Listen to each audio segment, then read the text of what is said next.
This is the three witches standing over the cauldron.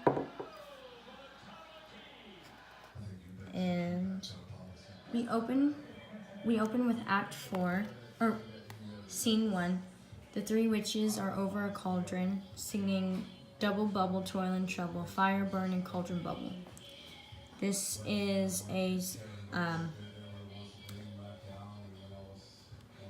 sort of potion / chant that they say whenever they're about to deliver a new prophecy. And Hecate comes in, commending them of their successes and pains and sorrows. Then the second witch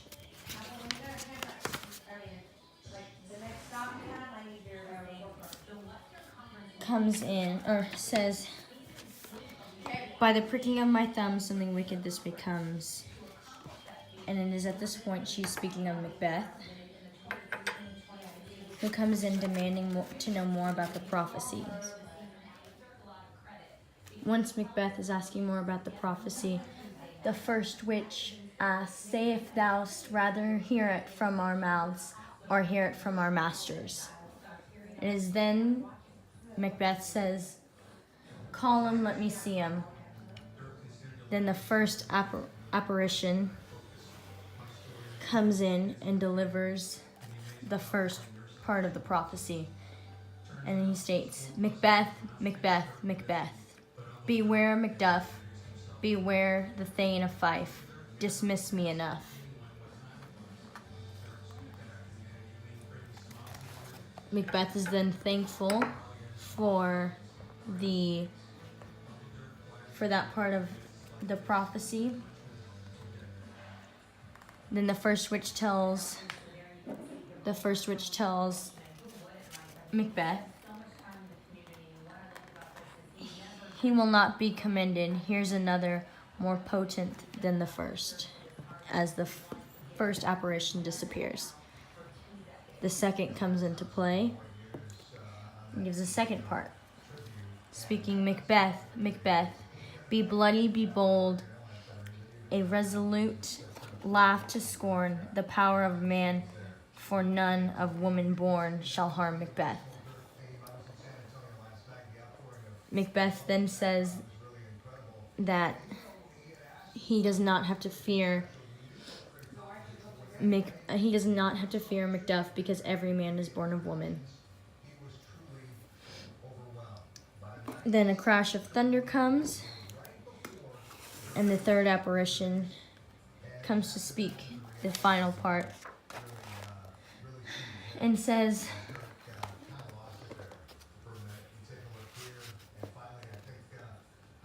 "Be lion melted proud and take no care who chafes, who frets, or where conspires are. Macbeth shall never vanquished be until great Birnam wood to high Dunsinane hill shall come against him."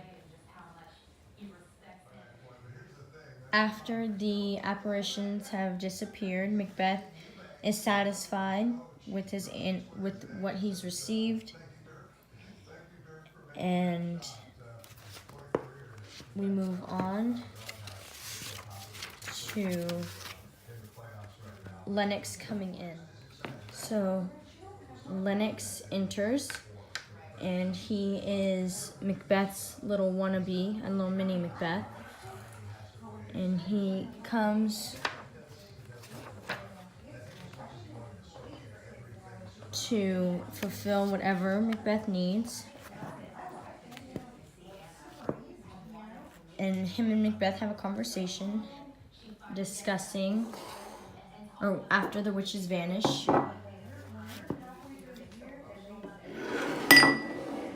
and they discuss whether Lennox has seen the three weird sisters. And once Macbeth finds out he is in the clear, he tells Lennox to anticipate his dread exploits. and the fighty purpose never overtook unless the deed go with it for this moment. So they're having this conversation, just making sure that Lennox is aware that making sure that Macbeth is aware that nothing happened, or that Lennox saw nothing. Scene 2, Act 4, Scene 2, 5 Macduff's castle.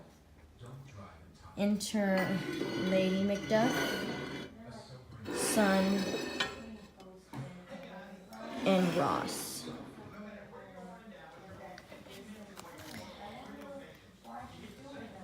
Lady Macduff and Ross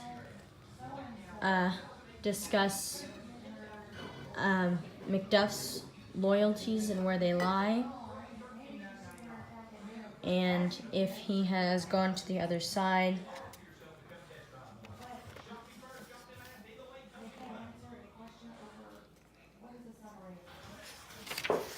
And if Macduff is a traitor, it is then that the son of Macduff questions Lady Macduff and asks where his father is. And Lady Macduff says, "Fathered he is, but yet he is fatherless" to Ross. Then Lady Macduff tells her son that their father is dead. The son tells Lady Macduff that they will live as birds do. Or how will they live? And then the son says, "As birds do, mother." After that, the son asks what he should do if his father is not dead, for all they're saying. And he's just really concerned about his mother.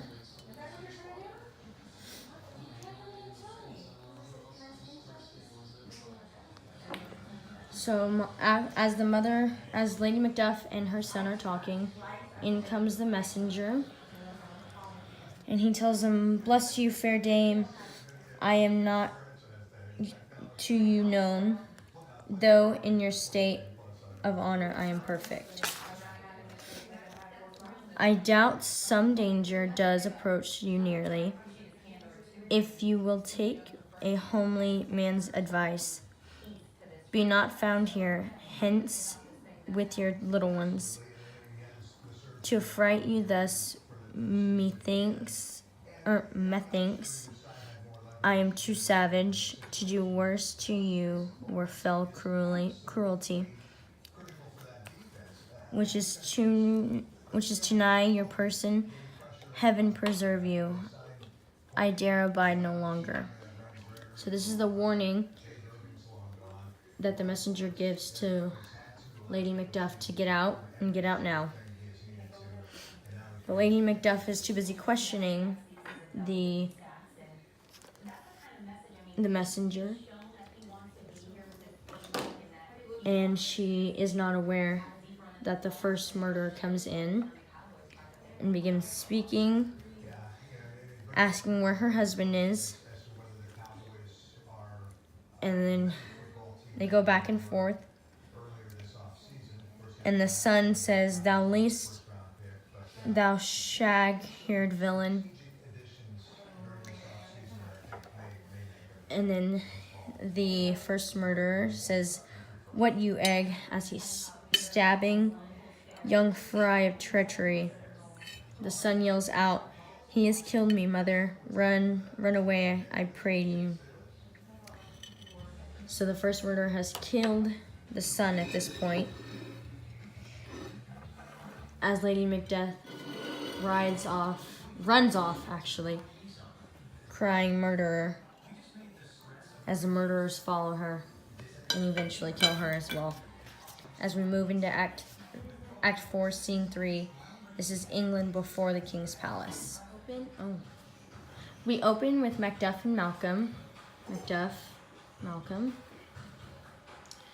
As they discuss what to do about the tyranny of Macbeth. But while discussing in this scene, Ross comes in spilling the tea, saying that, or notifying Macduff that Macbeth has just murdered his entire family. He says, "Your castle surprised, your wife and babes savagely slaughtered, to relate the manner were on the quarry of these murdered deer, to add the death of you." So this is a warning not only to Macduff, but to Malcolm as well, letting them know that Macbeth will not go down without a fight, and this only angers Macduff even more. Not only does it anger him, but it saddens him, knowing that he wasn't there to protect his family. And Malcolm tells him to use that in battle.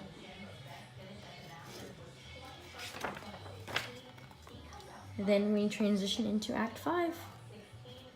Thanks for watching. Credits to my prop guy, AJ.